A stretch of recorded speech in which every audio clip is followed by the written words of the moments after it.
King of Gods. By Fast Food Restaurant, Kabanata 1. Batang Zhao Fang. Sa umaga, tulad ng pagliwanag ng langit, habang ang buong Sun Feather City ay nakatago pa rin sa kadiliman bago magbukang liwayway. Sun Feather City, sa Zhao Family Clan. Flash. Isang batang juvenile ang tumugon sa likas na ugali, itinapon ang kanyang mainit at komportableng saplot, tumalon mula sa kanyang kama at nagsuot ng kanyang damit. Ang lahat ng ito ay ginawa sa isang hininga. Sa oras na ito karamihan sa mga alagad ng sekta ng pamilya at maging ang ilan sa mga katulong, ay natutulog pa rin. Ang batang ito ay nasa edad 13 hanggang 14 na taong gulang, may payat na katawan at parang bata ang mukha. Hindi naman siya sobrang gwapo pero ang gwapo pa rin niya. Lalo na ang mga mata niya, malinaw at puno ng fighting will. Medyo mas mahaba pa at maaabot ko na ang second rank ng martial path, pagkatapos ay patahimikin ko na ang lahat ng iba pang mga Zhao family sect disciples. Ang pangalan ng batang ito ay Zhao Fang. Kalahating taon na ang nakalipas, nagmula siya sa pamilyang Zhao ng Greenleaf Village, sangay na pangkat ng pamilya, patungo sa sekta ng pamilyang Sun Feather Zhao, na umaasa sa kanyang napakahusay na pagganap. Sa Greenleaf Branch, siya ay isang henyo para sa kanyang edad at siya ang unang nakarating sa first rank ng martial pathway. Mula noon, iniwan niya ang buhay ng mga mortal at humakbang sa pintuan ng paglilinang. Noong panahong iyon, pinuri siya ng bawat matandang tao sa nayon para sa kanyang talento, na sinasabing hindi masusukat ang kanyang kinabukasan. Ang kanyang sekta ng pamilya, mga magulang, lahat sila ay may mataas na pag-asa para sa kanya. Gayunpaman, si Zhao Fang lamang ang nakakaalam kung ilang beses pa ang pagsisikap na ginawa niya kumpara sa kanyang mga kapantay, na nagpapahintulot sa kanya na maging henyo ng Greenleaf Village. Ang pamilya ng Greenleaf Village ay isa sa mga pangunahing sangay ng sekta ng pamilya Zhao. Bawat 5 taon, magkakaroon ng 2 tao na inirerekomenda sa pangunahing sekta. Ang taong kasama ni Zhao Fang ay si Zhao Zhou, isang batang babae na umabot sa first rank ng martial pathway 2 buwan lamang pagkatapos niya. Pagkatapos umalis sa Greenleaf Village, si Zhao Fang ay puno ng fighting will, determinadong pumunta sa pangunahing sekta ng pamilya Zhao at ipakita ang kanyang mga kakayahan. Gayunpaman, pagkatapos lamang niyang pumunta sa pangunahing sekta ng pamilya Zhao ay napagtanto niya na isa lang pala siyang palaka sa ilalim ng isang balon. Sa mga tuntunin ng populasyon, ang pamilyang Zhao ng Greenleaf Village ay mayroon lamang 100 katao, na may 7th hanggang 8 tao lamang na halos kaedad niya. Gayunpaman, sa pangunahing pamilya ng Zhao, mayroong libu-libong tao, at kinokontrol nila ang malalaking bahagi ng lupa, minahan at mapagkukunan. Kung ikukumpara sa pamilya Zhao ng Greenleaf Village, ang pamilyang ito ay higit sa 100 beses na mas malaki. Sa pangkat na sangay sa Greenleaf Village, siya ay itinuturing na isang talentado, kahit na isang henyo para sa ilan. Sa sekta ng Zhao, maraming kabataang kaedad niya ang nakapasok sa second rank ng martial path. May ilan pang ang mga mahuhusay, na nakapasok sa third rank. At ayon sa ilang chismis, ang ilan sa mga henyo ng mga pamilya ay nakalusot na sa fourth rank. Sa pagharap sa realidad na ito, nagsimulang matanto ni Zhao Fang na siya ay walang halaga kumpara sa kanila. Siya ay inosenteng ignorante at maliit kung ihahambing. Gayun din, si Zhao Zhou, ang magandang babae na sumama sa kanya mula sa Greenleaf Village, dahan-dahan siyang lumayo sa kanya pagkatapos pumasok sa sekta ng Zhao. Nakipag-ugnayan din siya ng higit at higit sa isa sa nangungunang 3 disipulo sa mga panlabas na disipulo. Sa pagbabalik tanaw, noong si Zhao Zhou ay nasa nayon ng Greenleaf, tumangala siya sa kanya ng may paghanga at hinahangaan pa nga siya. Gayunpaman, sa oras na iyon, nakatuon lamang si Zhao Fang sa paglilinang, at hindi niya siya pinapansin. Mula noon, siya ay naging mas desperado at nagsikap sa kanyang paglilinang pagkatapos makaramdam ng kawalan ng pag-asa.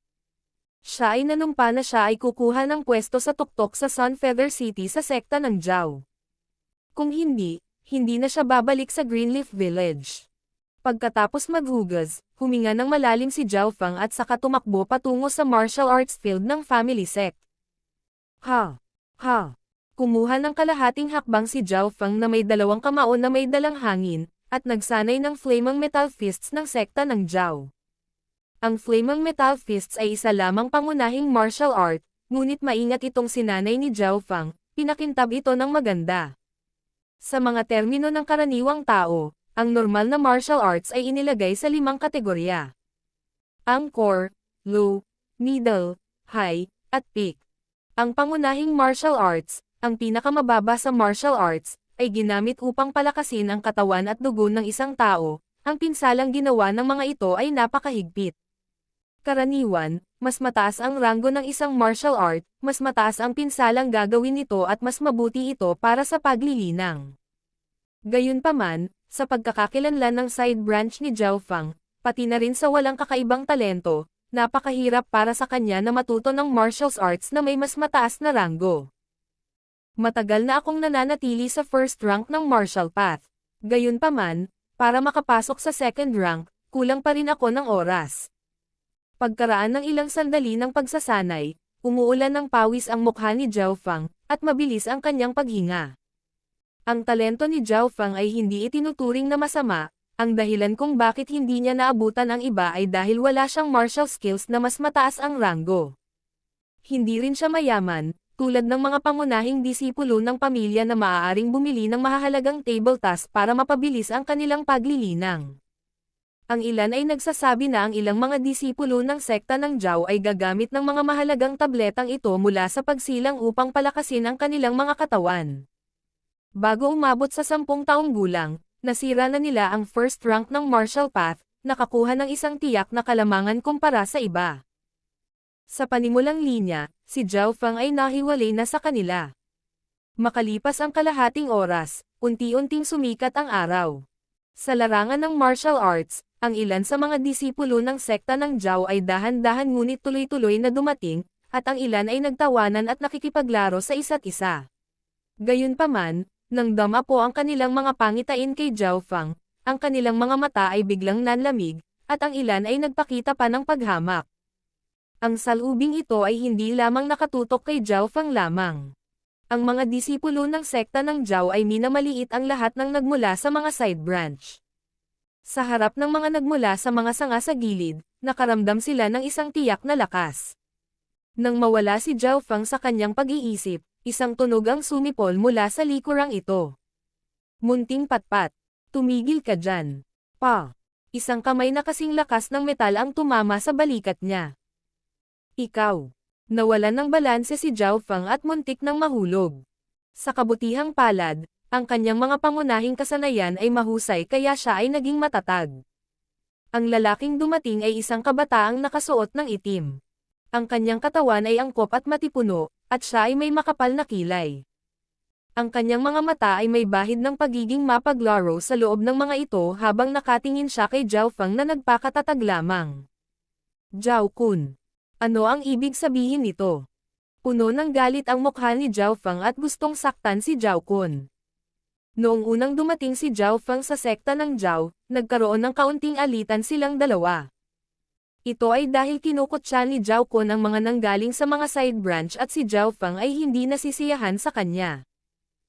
Si Zhao Kun ay isang taong mapaghiganti sa bawat posibleng pagkakataon, at mula noon, kapag nahanap niya si Zhao Fang ay ipapahiya niya siya sa lahat ng paraan. Zhao Kun, sa iyong lakas, kung hindi mo kayang kunin ang side branch na ito sa loob ng 10 galaw, hindi ito magiging masaya. 10 galaw. Si Zhao Kun ay nasa tuktok na ng second rank ng martial path, para labanan ang batang iyon, sa tingin ko ay sapat na ang 3 galaw. 3 galaw. Kung diretso silang lalaban, hindi magiging ganoon kadali. Sabi ng mga alagad sa malapit, handang manood ng palabas. Karamihan sa mga tao ay walang pakialam sa nangyari, kaya sila ay nagsalita ng walang pagpipigil. 3 galaw. Ha ha ha. Itinaas ni Zhao Kun ang kanyang ulo at tumawa na may halong panghahamak sa kanyang mukha. Lahat kayo ay nakatingin sa akin, Zhao Kun. Para matalo ang batang ito, 1 galaw lang ang kailangan ko. Kailangan lang ng 1 galaw. Baka sa mukha ng mga alagad na naruroon ang pagkagulat. 1 galaw. Nagsalubong ang mga kilay ni Zhao Fang at nagbago ang kanyang mukha. Muling tumaas ang galit sa kanyang puso. Siya at si Zhao Kun ay mayroon lamang 1 ranggo sa pagkakaiba sa pagitan nila. Kung maganda ang ginawa ni Zhao Kun, maaaring manalo siya sa 3 galaw. Totoo iyon. Gayunpaman, isang galaw lang. Isa itong kahihiyan. Sa pagharap sa mapanuksong mga mata ni Zhao Kun, huminahon kaagad si Zhao Fang at naisip. Hindi ako mahuhulog sa bitag na ito. Kahit na mabuhay ako sa isang hakbang na ito, hihiin pa rin niya ako pagkatapos. Dahil nasa kalahating taon na siya sa sekta ng Zhao, ilang beses nang binugbog si Zhao Fang at natutong tiisin ito. Medyo pagod ako sa training ngayon. Hayaan mo akong magpahinga ng ilang araw, at pagkatapos ay ipaglalaban kita. Walang ekspresyon ang mukha ni Zhao Fang at pagkatapos ay umalis siya ng walang ibang salita. Ang kanyang pagganap ay nagbigay kay Zhao Kun na kapareho ng edad, isang paghinto. Okay, anak, pakakawalan na kita ngayon, pero sa susunod na magkita tayo, huwag mong kalimutan ang isang galaw na labanan ngayon. Ang mga mata ni Zhao Kun ay nagbigay ng malamig at tusong pakiramdam. Isang galaw na labanan. Bumilis muli ang puso ni Zhao Fang, at naisip. Mukhang hindi ako bibitawan ni Zhao Kun. Kailangan kong maabot ang second rank ng martial path sa lalong madaling panahon. Saka lang ako makakalaban kay Zhao Kun. Muling tumigas ang puso ni Zhao Fang. Pagkatapos umalis sa larangan ng martial arts, umuwi si Zhao Fang.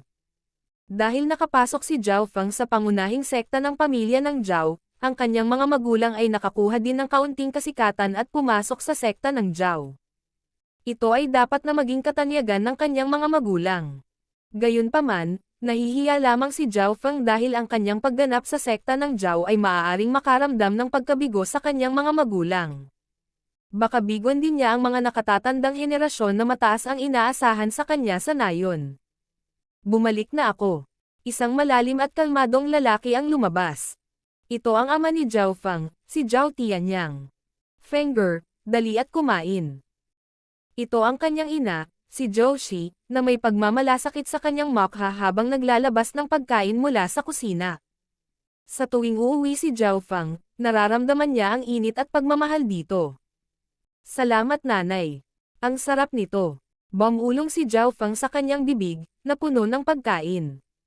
Nang kumain sila, hindi nagsalita sina Zhao Tianyang at Zhou Shi, parang may kung ano sa kanilang isipan. Tatay, nanay, ano bang iniisip nyo? Nakita ni Zhao Fang na ang kanyang mga magulang ay may tame-time na ekspresyon at mukhang may sasabihin sila. Nagkatinginan sina Zhao Tianyang at Zhou Shi, at pagkatapos ay bumantong hininga sila. Hayaan mong sabihin ko, kamakailan lamang, ang mas mataas na antas ng sekta ay nagpadala ng ilang tao na may dalang sulat. Tumigil sandali si Zhao Tianyang. Mataas na antas ng sekta. Hindi maintindihan ni Zhao Fang. Si Zhao Tianyang ay may tame-time na mukha at nagsabi. Ang sekta ay gumawa na ngayon ng ilang mga bagong panuntunan. Kung hindi makalusot sa second rank ang mga kabataan ng side branch, wala silang karapatang sumali sa family sparring competition. Kung bago umabot sa edad na 15, hindi sila makakarating sa third rank, ibabalik sila sa kanilang mga branch. Ano? Ang puso ni Zhao Fang ay tumigil saglit at ang kanyang mukha ay kapansin-pansing nagbago. Ang family sparring competition ay kung saan lumaban ang lahat ng kabataan para ipakita ang kanilang husay. Ang mga mananalo ay magkakaroon ng mayayamang gantimpala at magkakaroon ng pagkakataong maging isang panloob na disipulo, na ganap na sasanayin ng pamilya. Kaya, ang family sparring competition ay isang pagkakataon na maging dragon mula sa isang isda para sa mga panlabas na disipulo. Kung nawalan sila ng pagkakataong makapasok, ito ay itinuturing na kapareho ng itinapon ng sekta.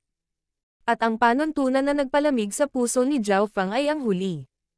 Bago umabot sa edad na 15, ang mga hindi makakamit ang third rank ng martial path, ay ibabalik sa mga pamilya ng sangay. Hindi ito maaaring totoo. Mahina ang boses ni Zhao Fang, at magkadikit ang magkabilang kamay niya. Siya at ang kanyang mga magulang ay hindi magkakaroon ng mukha na ibalik sa Greenleaf Village. Ang panuntunang ito ay itinakda lamang sa mga side branch na disipulo. Baka sa mukha ng kanyang ina na si Zhao Qi ang kawalan ng kasiyahan. Nanay, tatay, ayos lang. Magsasanay pa ako ng husto at maabot ko ang second rank ng martial path bago ang family sparring competition. Kinagat ni Zhao Fang ang kanyang mga ngipin at sinabi habang nanginginig. Mayroon pang 2 buwan na natitira, at para magparehistro, kailangan mong mag-sign up ng 1 buwan ng mas maaga. Ang makapasok sa second rank sa 1 buwan ay malamang na hindi madali. Umiling si Zhao Tiantang. 1 buwan lang. Ang mga mata ni Zhao Fang ay malabo na parang nahulog siya sa kadiliman. Kung may natitira pang 2 buwan, at dinobol niya ang kanyang pagsisikap, mayroong 20 hanggang 30% pagkakataon na magtagumpay. Gayunpaman, sa pambihirang tagumpay sa loob ng 1 buwan, wala siyang anumang kumpiyansa.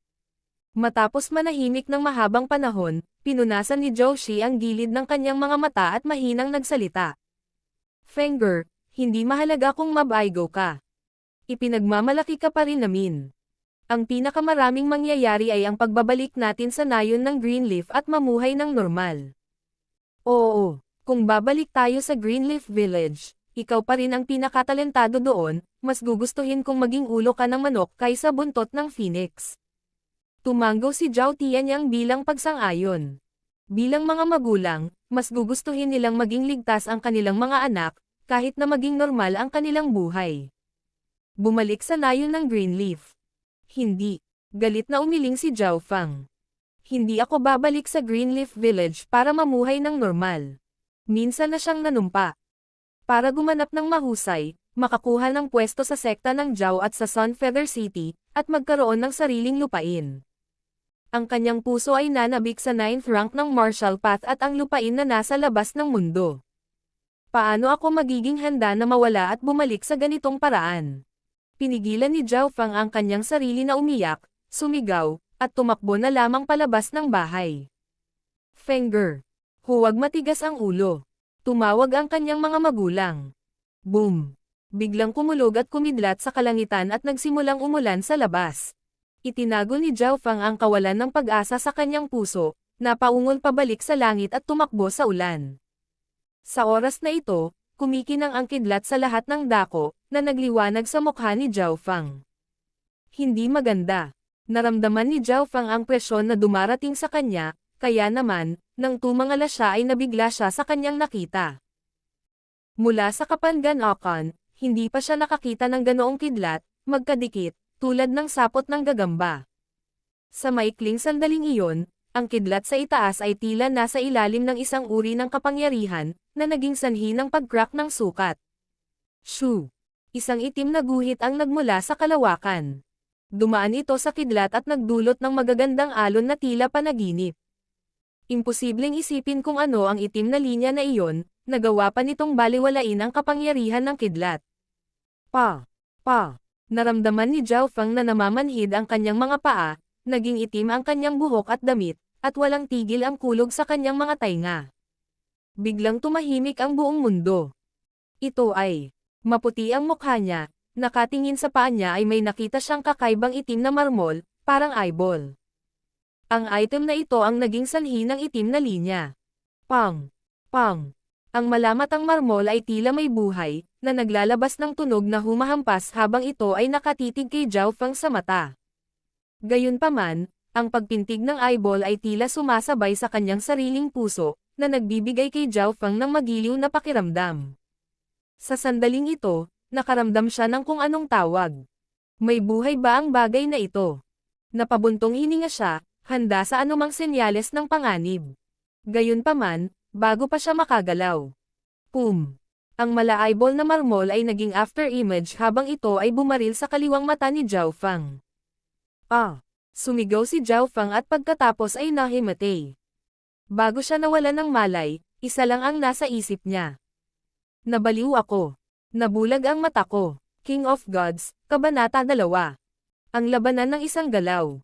Hindi alam kung gaano katagal ang lumipas, nagsimulang bumalik si Zhao Fang sa kanyang malay, ngunit hindi niya naramdaman ang kanyang katawan. Ang tanging naramdaman niya ay ang sakit na nagmumula sa kanyang kaliwang mata. Kaliwang mata. Nanlamig si Zhao Fang, at biglang naalala ang nangyari. Bago siya nawalan ng malay, ang kakaibang eyeball na hugis marmol ay tumusok sa kaliwang mata niya. Kung walang aksidente, Baka nabulag ang kaliwang mata ko at maihahalin tulad sa mga pangit at galit na mga dragon na may isang mata. Nang mag-isip siya hanggang dito, si Zhao Fang ay nagkaroon ng gana na umiyak. Pay, pay, pay. May tunog na katulad ng tibok ng puso, na nagbibigay ng pamilyar at magiliw na pakiramdam, na umaalingaw mula sa kaliwang mata, na nabutas. Shush! Naisip niya ang kanyang kaliwang mata at sa sandaling iyon, sumanib ang kanyang kamalayan sa kanyang kaliwang mata. Boom! Biglang nanginig ang kanyang utak at ang kamalayan ni Zhao Fang ay napunta sa isang itim na dimensyon. Ang lugar na ito ay... Si Zhao Fang ay may takot sa hindi alam, at ang makakita ng kakaibang lugar ay ganap na labas sa kanyang kaalaman. Ang kanyang kamalayan ay naaakit ng mahinang berdeng ilaw mula sa gitna ng madilim na lugar. Ang mahinang berdeng ilaw na iyon ay tila napakahiwaga, at napakalalim. Dahan-dahan itong umikot, na parang nakaligtas mula sa sinaunang panahon hanggang ngayon, na nagbibigay sa mga tao ng pakiramdam ng buhay at kawalang hanggan. Ang kamalayan ni Zhao Fang ay ganap na hinihigop nito, at sobrang hinihigop na hindi siya madyay gising, hindi hanggang sa tumanda ang langit o kapag ang dimensyon ay nawasak. Ang sinaunang ay nasira, at ang mga sinaunang Diyos na pinatay ay magiging 1 trilyong alikabok. Ang buntong hininga na kasama nito ay tila napakatanda at malungkot. Ito ay humalangaw sa paligid ng napakaitim na lugar, na para bang ito ay nanggaling sa sinaunang panahon mismo. Sinong nandyan? Gumalaw ang kamalayan ni Zhao Fang, at nanlamig ang kanyang buong katawan. Sinuri niya ang lugar ngunit wala siyang makitang tao. Ang tunog na iyon ay tila nanggaling sa mismong espasyo. May isang kaluluwa sa universo na ganap na nakalubog sa akin. Ito ba ang tadhana? Sabi ng misteryosong boses sa sarili. Sino ang nandoon na pumapasok? Pinigilan ni Zhao Fang ang kanyang takot at sumigaw. Para ipagpatuloy ang bloodline ko ng mata, pamamahalaan mo ang lahat, kontrolin ang bawat lahi. Ikaw na maswerteng bata, huwag mo akong bibiguin. Ang madilim na lugar ay biglang nagbuhos ng isang sinaunang kamalayan, na pagkatapos ay nawala. Nanatiling kalmado ang lahat. Huminga ng mahabang hininga si Zhao Fang, ngunit bago pa siya makapag-isip, isang masakit na pakiramdam ang nagmula sa kanyang kaliwang mata. Sa loob ng kwarto, dumating sa bintana ang nagbabagang araw. Ang mata ko. Napasigaw si Zhao Fang at hinawakan ang kanyang kaliwang mata na ngayon ay namamaga at nasusunog sa sakit. Sa oras na ito, biglang nagising si Zhao Fang sa realidad. Ito ang kanyang silid. Nakahiga si Zhao Fang sa kama, at ang kanyang katawan ay may mga sunog pa rin na piraso mula noong siya ay tamaan ng kidlat. Sa oras na ito, ang sakit na nagmumula sa kanyang kaliwang mata ay nagpapawis sa kanya at nagpaikot-ikot sa silid. Buti na lang, habang tumatagal, nawala rin ang sakit. Ang mata ko. Si Zhao Fang ay may mukha na puno ng pag-aalala, at dahan-dahang kumalas ang pagkakahawak sa kanyang kaliwang mata. Sigurado siyang nakikita pa rin ng kanyang kaliwang mata ang liwanag. Gayunpaman, nang makita ng kanyang kaliwang mata ang unang sinag ng sikat ng araw, ang malakas na paso sa kanyang mata ay pumikit, ngunit nagpakawala pa rin ito ng hininga kay Zhao Fang. Ang kanyang kaliwang mata ay kalaunan ay umangkop sa sikat ng araw at sa wakas ay makikita ang labas ng mundo. Gayunpaman, ang bagay na sumunod ay naging dahilan ng pagkagulat ni Zhao Fang. Sa sandaling iyon, ang buong mundo ay tila naging isa sa libu-libong iba't ibang kulay. Ang paningin ng kanyang kaliwang mata ay ginawa ang lahat na tila ganap na malinaw at maganda. Nakita pa ni Zhao Fang ang mga particle sa hangin, na tiyak na hindi ang nakikita ng normal na paningin.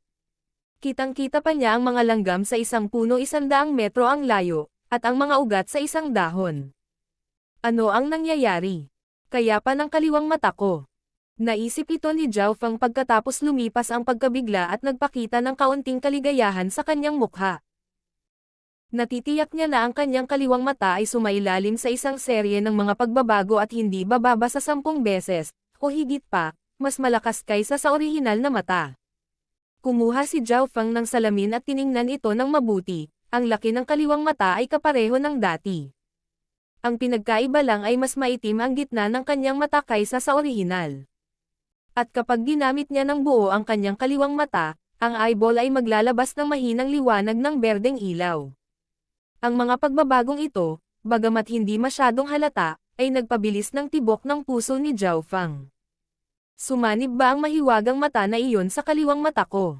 Ang puso ni Zhao Fang ay masaya ngunit nag-aalala din sa parehong oras. Ilang sandali pa ay huminga siya ng malalim at lumabas ng kwarto niya. Fenger, hindi ka gumising ng isang araw at isang gabi, sobrang nag-aalala ako. Nakita ni Joshi na ayos lang ang kanyang anak at napakasaya. Nanay, ayos lang ako. Baka maswerte pa ako sa kalamidad na ito. Tumawa si Zhao Fang. Gayunpaman, biglang bumaling ang kanyang mukha. Teka, nanay, sabi mo, na nawalan ako ng malay sa isang araw at isang gabi. Oo, noong araw na iyon ay tinamaan ka ng kidlat, ngunit sinabi ng alchemist na nawalan ka lang malay. Pinunasan ni Joshi ang kanyang mga mata at nakaramdam ng takot sa maaaring mangyari. Nang mag-usap sila, kumakalam ang tiyan ni Zhao Fang, sa kanya lang naramdaman ang gutom. Halika. Ipaghahanda kita ng makakain. Pumunta si Joshi sa kusina at abala sa paligid. Sa oras na ito, patuloy na ginagamit ni Zhao Fang ang kanyang kaliwang mata upang obserbahan ang lahat at naramdaman na ang kanyang katawan ay dumaan din sa ilang mga pagbabago. Ang pinakahalatang pagbabago ay ang bilis ng kanyang reaksyon. Manam. Nang sila ay kumakain, ang mga mata ni Zhao Fang ay dumapo sa isang langaw.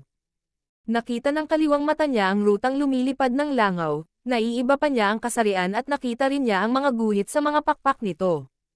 Shush! Instinct niyang iwinagayway ang kanyang chopsticks. Biglang huminto ang huni. Ha. Tiningnan ni Zhao Fang ang langaw na pinatay ng kanyang chopstick at tumawa ng malalim sa kanyang puso. Ang sarap sa pakiramdam. Ang sarap sa pakiramdam. Dahil sa kanyang kaliwang mata, ang bilis ng reaksyon at pandaman ni Zhao Fang ay higit pa kaysa sa normal na mga tao. Pagkatapos kumain, nakaramdam si Zhao Fang ng lakas kaya naglakad siya patungo sa martial arts field. May pakiramdam siya, na ang pagbabago sa kanyang kaliwang mata ay posibleng makapagpabago sa kanyang buhay. Ang kanyang kaliwang mata ay naglabas ng sizzles ng init at pagkatapos nito, naglabas din ng tunog ng tibok ng puso. Hindi niya alam na habang sumasanib sa kanya ang misteryosong eyeball ay unti-unting nagbabago ang kanyang bloodline at katawan. Sa martial arts field, si Zhao Fang ay kapareho ng normal at nagsimulang magsanay ng kanyang fistcore martial arts. Ha. Zhao Fang, sa wakas nandito ka na, akala ko isa kang pagong na nagtatago sa iyong shell. Isang tawa ang nagmula sa kabilang bahagi ng martial arts field. Kalokohan. Isinumpa ni Zhao Fang sa kanyang puso ang mga tao doon at pagkatapos ay tumingin sa maskuladong si Zhao Kun, na humahakbang ng malaki habang papalapit. Naalala niya tuloy ang isang galaw na labanan kay Zhao Kun. Sa pagtawa ni Zhao Kun, maraming sect disciples sa larangan ng martial arts ang dumating sa paligid. Mukhang hindi maiiwasan. Makalakad lang si Zhao Fang. Zhao Fang, humanda ka. Isang galaw. Isang galaw lang ang kailangan ko para mapabagsak kita. Ang napakalaking katawan ni Zhao Kun ay tila isang tigre at pinilit patungo kay Zhao Fang. Nang matapos ang kanyang mga salita, gamit ang kakaibang tindig, nagkontrata ang kanyang dalawang kamay at katawan, pagkatapos ay parang makamandag na ahas, nagbigay ng maitim at nakakatakot na pakiramdam. Nakaramdam ng lamig si Zhao Fang, na para bang kinulong siya ng isang makamandag na ahas. Wow! Ito ang high-rank martial art na 13 pagbabago ng makamandag na ahas. Mula sa karamihan ay dumating ang isang nasasabik na sigaw mula sa isang taong nakakilala sa galaw ni Zhao Kun. Mataas na ranggo ng martial art, paano ito posible? Karamihan sa mga second-rank disciples ay maaari lamang pumunta sa martial arts library at makakuha ng middle-rank martial arts, paano makukuha ni Zhao Kun ang isang mataas na ranggo? Maaaring hindi mo alam ito ngunit ang lolo ni Zhao Kun ay isa sa mga elder ng sekta. Hindi katakatakang si Zhao Kun ay may kumpiyansa na manalo sa isang galaw lang, ito ay dahil natutunan niya ang 13 pagbabago ng makamandag na ahas. Ang mga disipulo sa paligid ay nakaramdam ng ginaw, kahit na ang ilan sa mga cultivation ay lumampas kay Zhao Kun ay binigyan siya ng mataimtim na tingin. Ito ay isang mataas na ranggo na kasanayan sa martial arts. Huminga ng malamig si Zhao Fang. Sa sekta ng Zhao, ang mga disipulo sa ilalim ng 4th rank ng martial path ay maaari lamang matuto ng mababang o gitnang ranggo na martial arts. Para naman kay Zhao Fang, dahil hindi pa niya nakakamit ang 2nd rank ng martial path, hindi siya makapasok sa martial arts library ng sekta, kaya hindi niya natutunan ang low-rank martial arts. Ang 13 pagbabago ng makamandag na ahas ay isang mataas na rank martial arts skill, at ang pinsalang natamo nito ay mas mataas kumpara sa mababa at middle rank na martial arts, hindi pa banggitin ang core rank martial arts.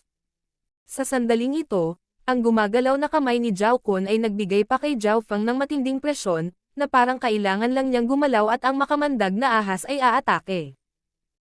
Hindi nakakagulat na si Zhao Kun ay may kumpiyansa na ibagsak ako sa isang galaw. Bumilis ang tibok ng puso ni Zhao Fang. Dahil alam niya na sa ilalim ng normal na mga pangyayari, hindi siya makakagawa ng isang galaw mula sa isang mataas na ranggo na kasanayan sa martial art. At kahit na noon, ang kultibasyon ni Zhao Kun ay mas mataas kaysa sa kanyang sarili sa pamamagitan ng isang ranggo. Pang! Pang! Sa ilalim ng presyon, naramdaman ni Zhao Fang ang paggalaw ng kanyang kaliwang mata, nagbigay ito sa kanya ng nasa sabik na pakiramdam. Inilagay na ngayon ni Zhao Fang ang lahat ng kanyang kapangyarihan sa kaliwang mata at itinakda ang target kay Zhao Kun. Walang nakaalam na, sa sandaling ito, ang kaliwang mata ni Zhao Fang ay nagbigay ng mahinang berdeng liwanag. Swoosh! Pakiramdam ni Zhao Fang ay napunta siya sa pangangasiwa na paraan. Sa kanyang paningin, ang katawan ni Zhao Kun ay lumaki, at bawat pagbabago, kabilang ang kanyang bilis ng paghinga, tibok ng puso, mga kalamnan ng katawan, mga ugat, lahat sila ay nakikita ng kanyang kaliwang mata. At sa sandaling iyon, tila bumagal ang mundo ng maraming beses. Gayunpaman, ang bilis ng mundo ay hindi bumagal. Ang pagbabago ay ang bilis ng reaksyon ni Zhao Fang. Sa ilalim ng presyon, ang puso ni Zhao Fang ay nakaramdam ng labis na kapayapaan at kalmado. Ang kanyang kalaban, si Zhao Kun, ay nagkaroon ng hindi kilalang panginginig at naramdaman na tila lahat ng kanyang mga lihim ay nakita. Ikatlong pagbabago ng makamandag na ahas. Si Zhao Kun ay may mukha na puno ng kadiliman at ginamit ang kanyang pinakamalakas na hampas ng walang pag-aalinlangan. Ang kanyang katawan ay tulad ng isang makamandag na ahas, at tulad ng kidlat, ay may parehong matinding bilis at kapangyarihan. Swoosh! Sa isang iglap, nagdikit ang dalawang daliri ni Zhao Kun, at tulad ng mga ngipin ng makamandag na ahas, naglaslas sa hangin habang tumutusok sila patungo kay Zhao Fang. Sobrang bilis. Marami sa mga sekta ang naisip ng mga disipulo. Maraming kabataan sa 2nd rank ng martial path ang hindi man lang nakita kung paano kumilos si Zhao Kun. Nang ang mga ngipin ni Zhao Kun na parang mga daliri ay malapit nang tumama kay Zhao Fang. Biglang, isang malakas na kamao ang sumuntok sa hangin, na tumama sa braso ni Zhao Kun, na nagpabagsak sa kanya. Anong nangyari? Naramdaman ni Zhao Kun ang kanyang isip na nanginginig nang ang kanyang katawan ay naninigas dahil sa pagkabigla, ang kanyang braso ay namamanhid. Ang kanyang mga daliri, na kalahating pulgada lang ang layo mula sa dibdib ni Zhao Fang, ay hindi na makagalaw pa ng kaunti. Whoosh! Biglang nakaramdam ng pananakit ang tiyan ni Zhao Kun habang siya ay pinalipad palabas na may sumigaw. Anong nangyari? Napasigaw ang lahat ng mga alagad sa gulat. Isang galaw, talo ka na. King of Gods, Kabanata 3. Paglusot sa 2nd rank ng martial path. Si Zhao Fang ay may ekspresyon ng pagkabigla at pananabik na mahirap pagtakpan. Nanalo ako. At nanalo ako sa isang galaw.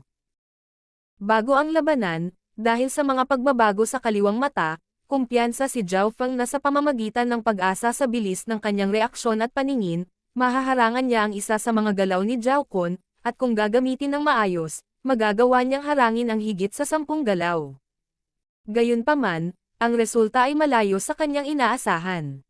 Ang pag-atake ni Zhao Kun ay napakabilis para sa ilan sa mga nakatayo, ngunit sa ilalim ng kanyang kaliwang mata, ang lahat ng kanyang mga galaw ay kasing linaw ng araw.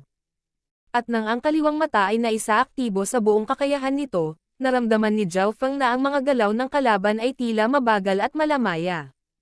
Natigilan siya dahil nakakita siya ng mga pagkakamali sa husay ni Zhao Kun. Mga pagkakamali sa isang high rank ng martial art.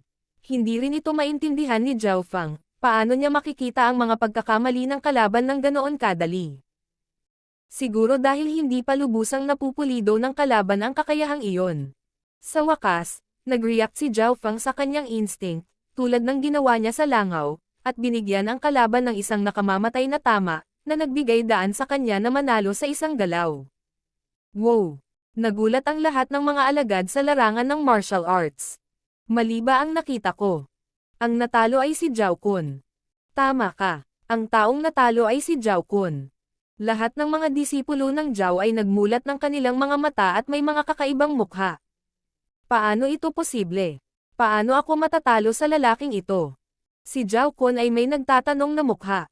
Oo, natalo siya kaya biglang hindi niya maintindihan. Sa oras na ito, ang mga ekspresyon sa mukha ni na Zhao Feng at Zhao Kun ay may hahambing.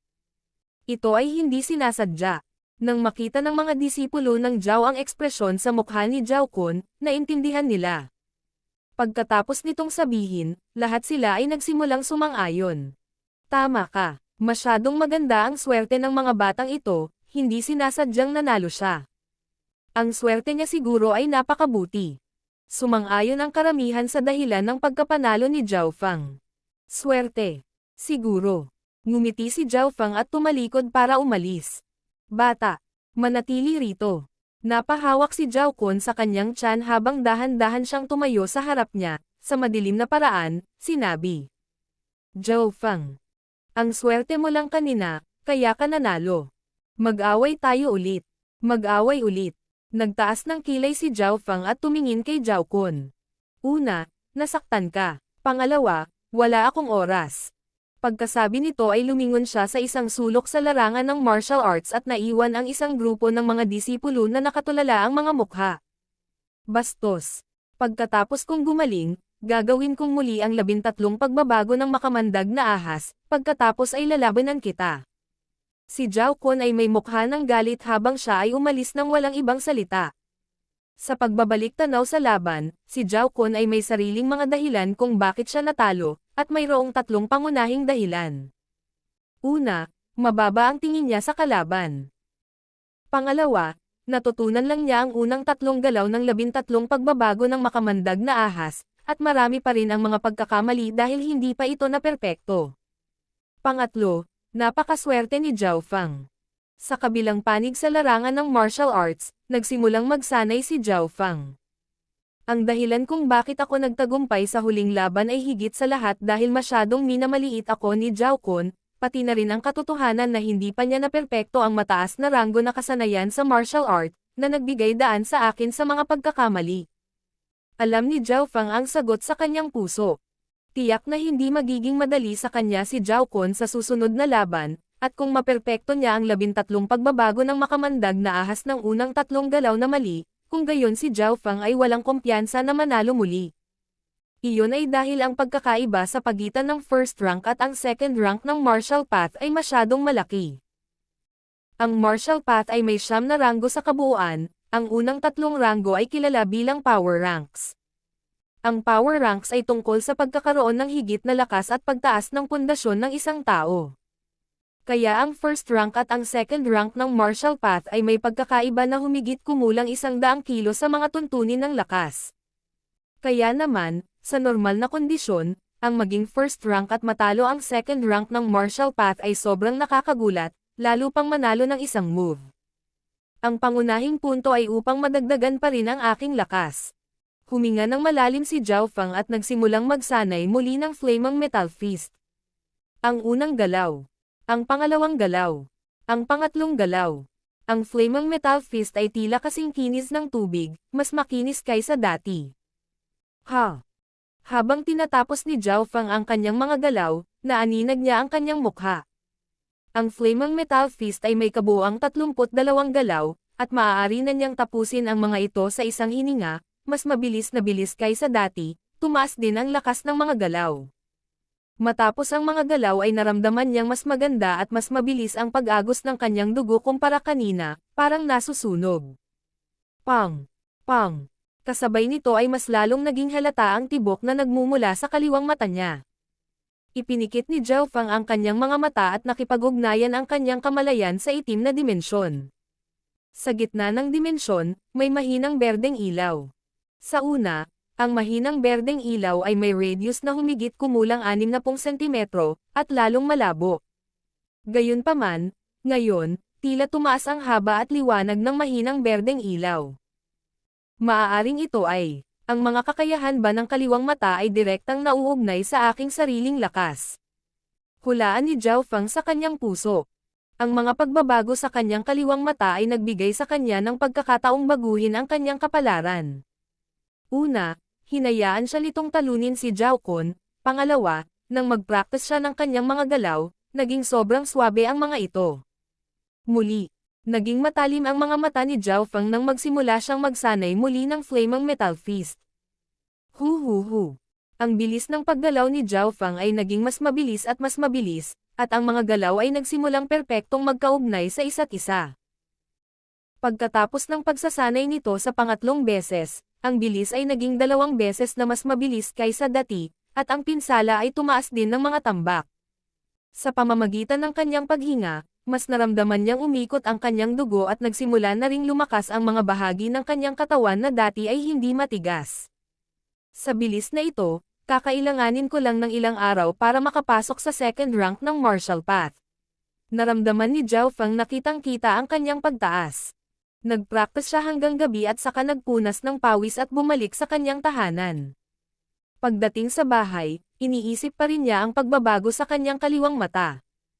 Para ipagpatuloy ang bloodline ko ng mata, pamamahalaan mo ang lahat, kontrolin ang bawat lahi. Ikaw na maswerteng bata, huwag mo akong bibiguin. Naalala niya ang boses na nagmula sa itim na dimensyon bago siya nawalan ng malay. Ang mata na ito ay maaaring nagmula sa isang tulad ng sinaunang Diyos na pag-iral, at sa isang aksidente, sumanib sa sarili kong mata. Ipinagpalagay ni Zhao Feng. Kahit gabi na, pagmulat niya ng mata, kitang-kita pa rin niya ang lahat sa labas. Ang dilim ng gabi ay halos walang impluwensya kay Zhao Feng. Nakita pa rin ng kanyang mata ang mga ibon na ilang milya ang layo. Nakahiga si Zhao Feng sa kanyang kama sa gabi at naramdaman ang paglabas ng kanyang kaliwang mata ng init, na sumanib sa kanyang dugo. Sa ilalim ng kakaibang pakiramdam na ito, nakatulog si Zhao Feng.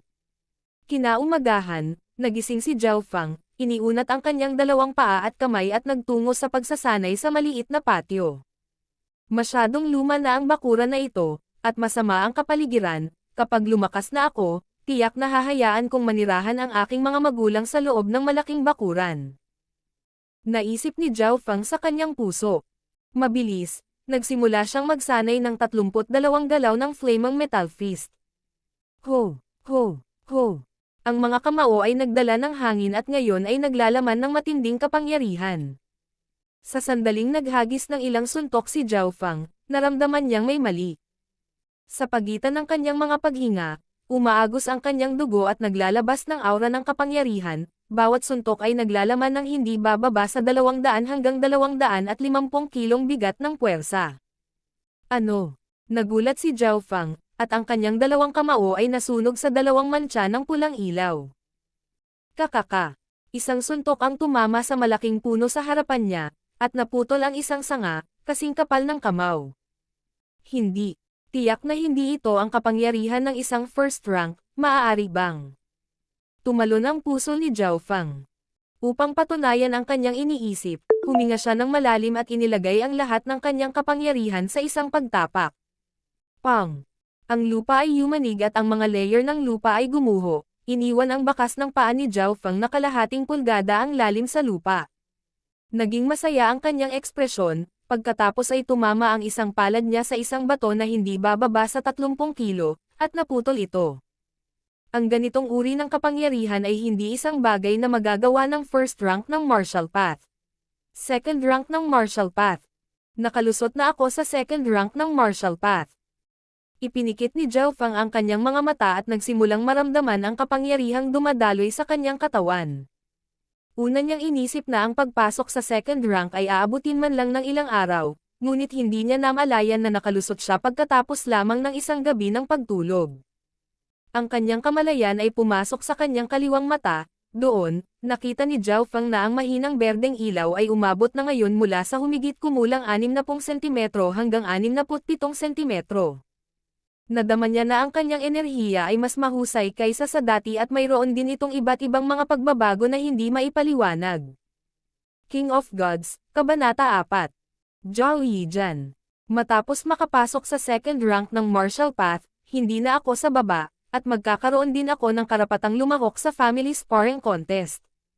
Tuwang-tuwa si Zhao Feng, ngunit hindi nagtagal ay huminahon. Ang martial path ay may 9 na ranggo, at ang bawat ranggo ay mas mahirap makamit kaysa sa nauna, katulad ng isang pyramid. Alam ng lahat na ang unang 3 ranggo ay kilala bilang power ranks, kilala rin sila bilang martial learner. Gumamit ng puwersa ang mga martial learners upang palakasin ang kanilang mga katawan upang magbigay ng matibay na pundasyon para sa mga susunod na kaharian. Kahit na ang martial learner ay napakababa, dahil ito ay itinuturing lamang na pumasok sa pintuan ng daan ng martial arts, upang linangin sa tuktok ng third rank ay hindi dapat tingnan bilang isang tao ay may hindi bababa sa 400 kilong bigat ng lakas. Ang mga ipinanganak na may mas mahusay na talento ay maaaring magkaroon ng higit sa 500 kilong bigat ng lakas. Maaari nilang punatin ang mga tigre at sirain ang mga oso gamit ang kanilang mga kamay. Bagamat si Zhao Feng ay nakalusot pa lamang sa second rank, mayroon siyang humigit kumulang 200 hanggang 300 kilo ng bigat ng lakas, na higit sa kakayahan ng mga normal na tao. Kung ito ay sinamahan ng malakas na martial skills, 10-10 normal na tao ang hindi man lang siya maabot.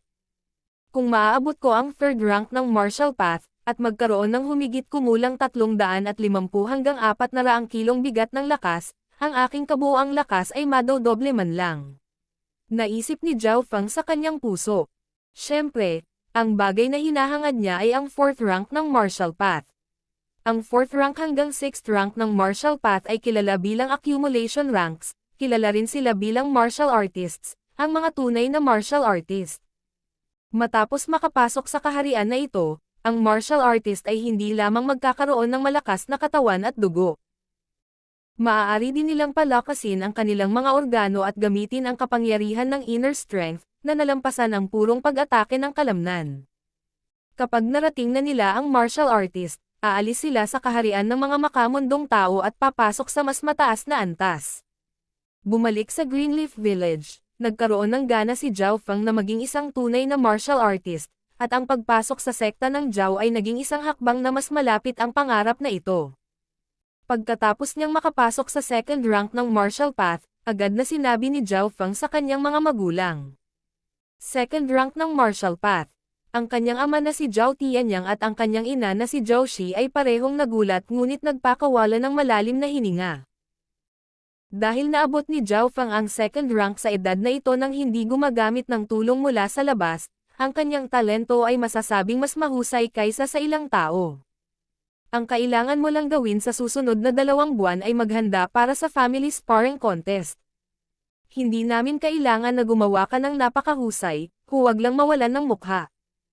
Isang masayang ngiti ang ipinakita ni Zhao Tianyang. Nakangiti rin si Zhao Shi. Para maabot ni Zhao Feng ang hakbang na ito, labis silang nasiyahan at wala silang mas mataas na inaasahan. Gayunpaman, ang target ni Zhao Feng ay hindi limitado dito lamang. Gusto niyang maging isang tunay na martial artist, baka maabot pa ang rurok ng martial arts. Pagkatapos makapasok sa second rank, mas mataas na ngayon ang status ko sa sekta at may karapatan akong pumasok sa unang palapag ng martial arts library. Ang mga sekta na martial arts library ay naglalaman ng maraming iba't ibang kasanayan sa martial arts. Sa pag-iisip tungkol dito, agad na pumunta si Zhao Feng sa martial arts library. Brother Feng. Sa kalagitnaan, napahinto siya ng bahagyang gulat na boses mula sa isang babae. Pamilyar ang boses ng dalaga at komportableng pakinggan. Naninigas ang katawan ni Zhao Feng. Mula sa kanyang tagiliran ay dumating ang isang batang lalaki at babae na ang mga edad ay hindi masyadong matanda. Ang lalaki ay ube ang pananamit, may makapal na kilay, tuwid na taas ang likod at anghang sa mga mata. Ang kanyang cultivation ay umabot na sa tuktok ng third rank, naramdaman ng ibang mga disipulo sa kanilang paligid ang pressure na kanyang ibinubuga. Siya ang sect's third-ranking disciple ng Outer Disciples Zhao Yijian. Bulalas ng mga tao sa paligid nila, na puno ng pag-aalala at takot ang mga mukha. Ang kasama ni Zhao Yijian ay isang dalagang nakasuot ng puti, na ang edad ay kapareho ni Zhao Fang, mga 13 o 14, mayroon siyang malinaw na magandang mukha.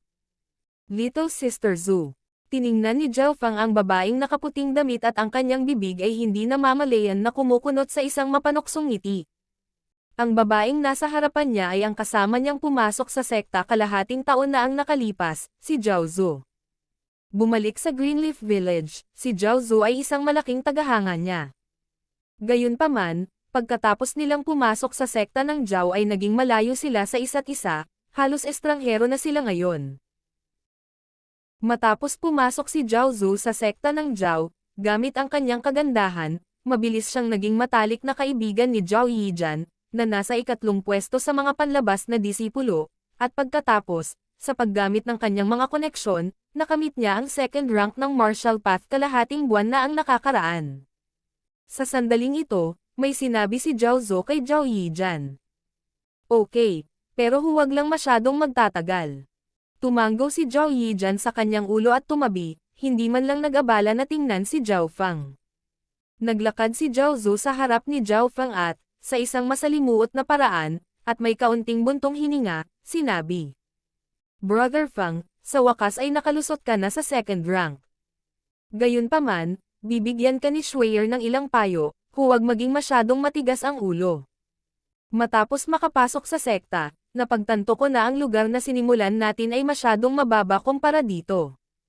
Anong gusto mong sabihin? Pinutol ni Zhao Fang ang kanyang pangungusap at tumugon ng may malamig na mukha. Si Zhao Zhu ay may kaunting galit sa kanyang mukha, ngunit nakagat pa rin niya ang kanyang mga ngipin at sinabing.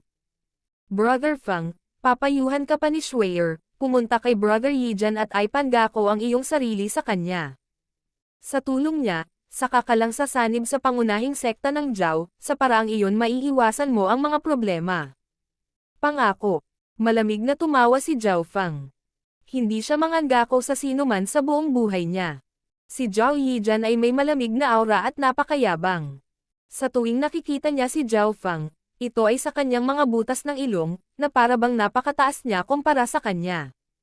Nang makita ang ekspresyon ni Zhao Fang, agad na nalaman ni Zhao Zhu, habang magkasama silang lumaki ay naiintindihan niya ng husto si Zhao Fang.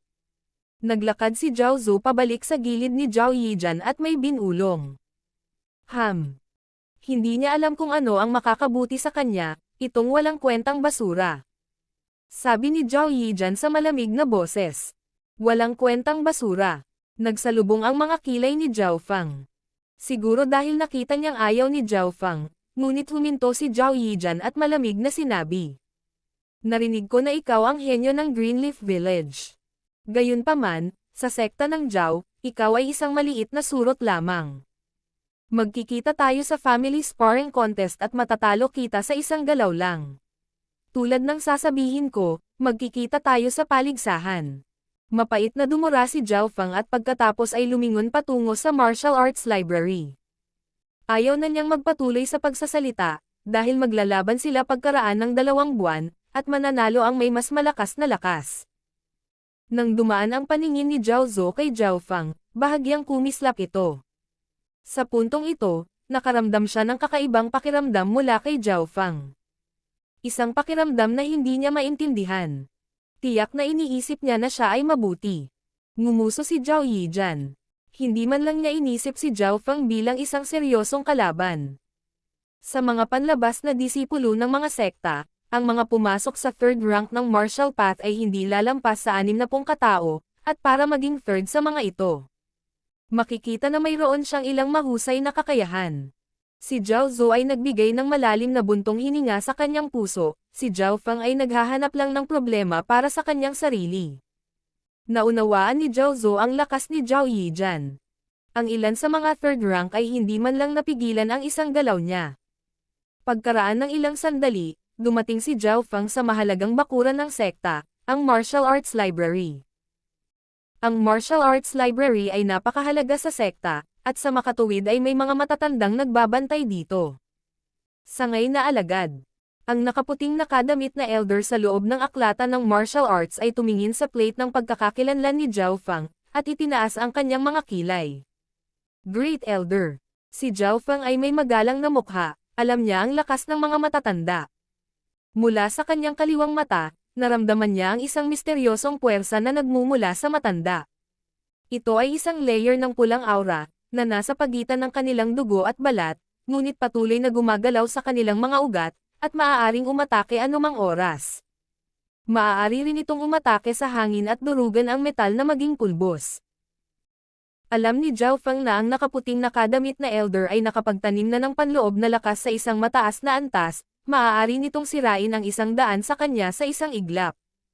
Tanging ang mga nasa 4th rank ng martial path o mas mataas ang maaaring magkaroon ng panloob na lakas.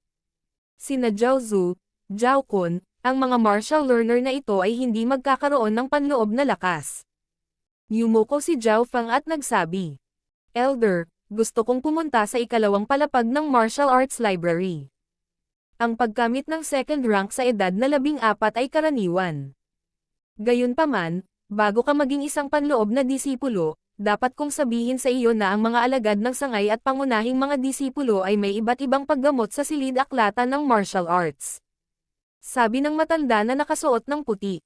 Nang marinig ito ni Zhao Fang, huminto siya sandali, ngunit pagkatapos ay inisip ang mga bagong alituntunin ng sekta at agad na naunawaan.